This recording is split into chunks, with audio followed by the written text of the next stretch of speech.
Mason Dozier here with ISA 4220 at Kennesaw State University, fall semester 2020, and this presentation is examining the vulnerability assessment done on Johnny Mahone's servers for the ISA 4220 Vulnerability Assessment Project. So first, I'll give a brief summary of the analysis done for this assignment. The two servers that were scanned in this assignment, one was a Windows server, which was using the Windows Server 2019 operating system with an IP address of 192.168.2.20, and also a Linux system that was using Ubuntu 18.04 operating system with the IP address of 192.168.2.19. And the scan done on the Windows server found only one vulnerability with a medium threat level, and it was regarding the SSL TLS cipher suites.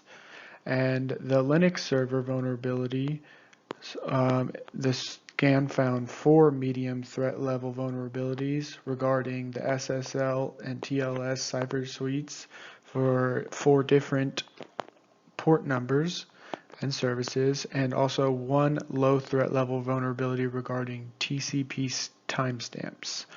A ZenMap scan was also conducted on both servers. The Windows Server ZenMap scan found that all required services were active on the server except for the DNS server. And on the Linux server, the ZenMap scan found that all required services were active. On this slide, I just gave a basic representation of what the Greenbone scan results found. It's just a table listing out the different vulnerabilities that were found on each of the two servers and the total number of vulnerabilities for each category of threat level.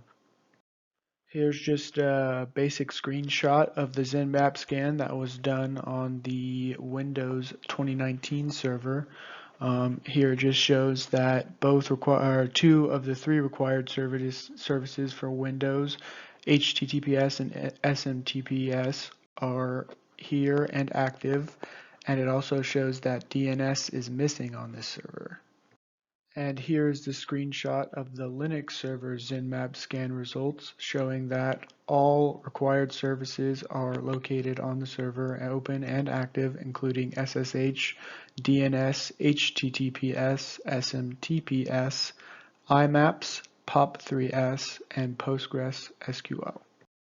Alright, diving right into the Windows Server security issues. As I said before, the operating system used on this server was Windows Server 2019, and the IP address of this server was 192.168.2.20. We used several different methods of analysis to discover vulnerabilities for this server. The first was a Greenbone vulnerability management software scan, and the second was the ZenMap scan done using the Kali Linux system. As far as findings, the Greenbone vulnerability management software scan found that the SSL TLS weak cipher suites were accepted for the HTTPS protocol used by Windows Internet Information Services on port 443, and this scan assigned this specific vulnerability a threat level of medium.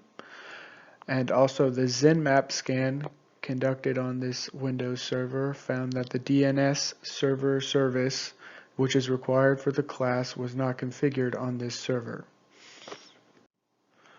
As far as recommendations go on how to fix these issues, the first would be to configure Windows IIS or Internet Information Services to allow only strong cipher suites and remove any cipher suites considered weak.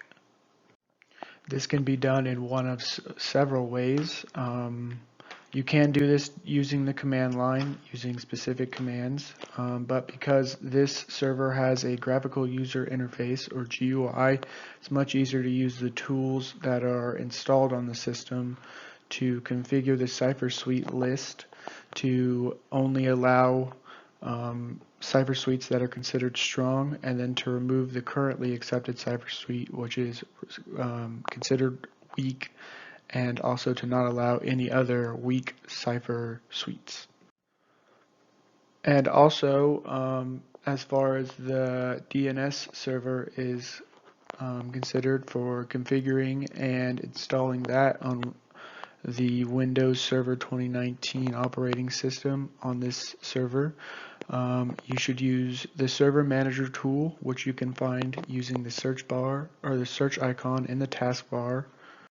And using this Server Manager tool, you can use the Add Roles or Features tab to find the DNS server and install it on this server, and then use Windows Internet Information Services to configure this to be secure. Okay, now that we've gone over the Windows server that was analyzing this vulnerability assessment and some of the issues resolved or found in that, let's talk about the Linux server that was also analyzed, some of the issues that were found and how to fix these issues. So once again, the operating system for the Linux server that was analyzed in this vulnerability assessment was using Ubuntu 18.04, and this server had an IP address of 192.168.2.19. There were several methods of analysis that were used to analyze this server. The first was a Greenbone vulnerability management software scan. I also used a ZenMap scan using a Kali Linux box. I also checked the status of AppArmor on the Linux server using the command line, as well as checking the status of the IP tables firewall on this Linux server, once again using the command line. So some of the issues that we found during this analysis, the first major issue was that IP tables, the firewall used for this Linux server, had default chain policies set to accept all requests, which means that the input policy, output policy, and forwarding policy were all set to accept requests. This presents a major issue for security because this means that the firewall is not actually filtering any requests sent to or from the system, and any requests sent by an attacker or any malicious individual would be accepted by default by the system, and this leaves the system very vulnerable to attacks. This was found using the ZenMap scan and as well as the IP table status check that was conducted using the command line. I also found that the SSL TLS protocol suite was accepting weak cipher suites for the SMTPS or Simple Mail Transfer Protocol Secured protocol on port 465, which is used by Postfix, one of the servers that was required for this server. The Greenbone vulnerability management software that was used to conduct this scan assigned this vulnerability a threat level of medium.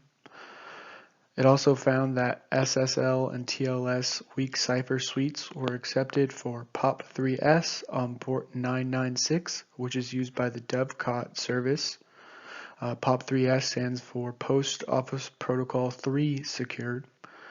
And once again, the Greenbone vulnerability management software assigned this vulnerability a threat level of medium.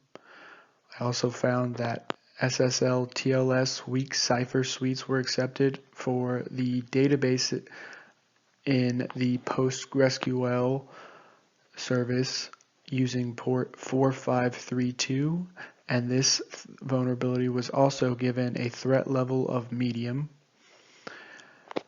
SSL TLS weak cipher suites were also accepted for IMAPs or Internet Message Access Protocol Secured on port 993, which is used by the Dovecot service as well. Greenbone vulnerability management software assigned a threat level of medium to this vulnerability.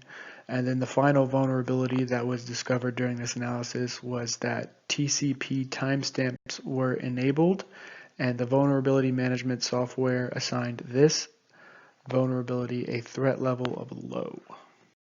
Now that we've talked a little bit about how or what issues were found during this analysis, let's talk a little bit about how to reconcile these problems.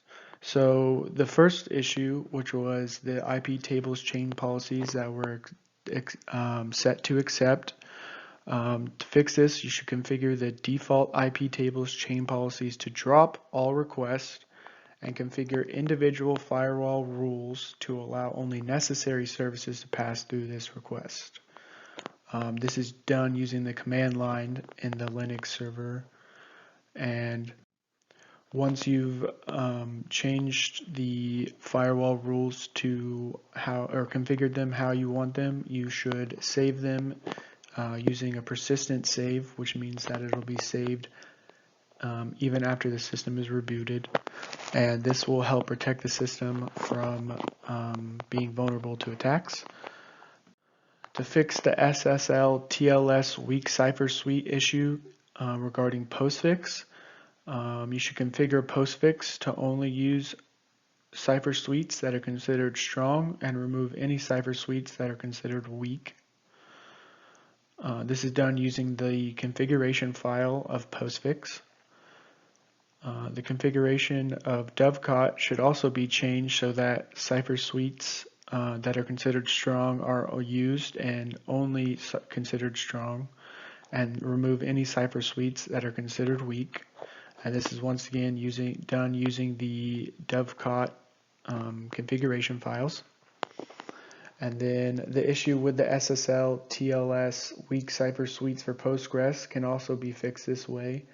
You'll want to edit the configuration files and edit the cipher suite list to only accept strong cipher suites and remove any cipher suites that are considered weak. And then to fix the final issue with the TCP timestamps,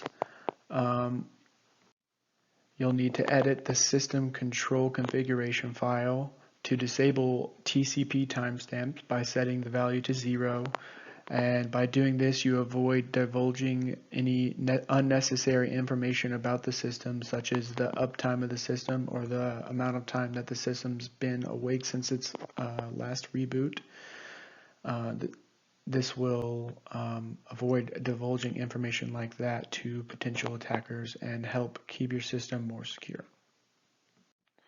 And with that, that about wraps up the presentation of the vulnerability assessment conducted on Johnny Mahone's servers, the Linux server and the Windows server.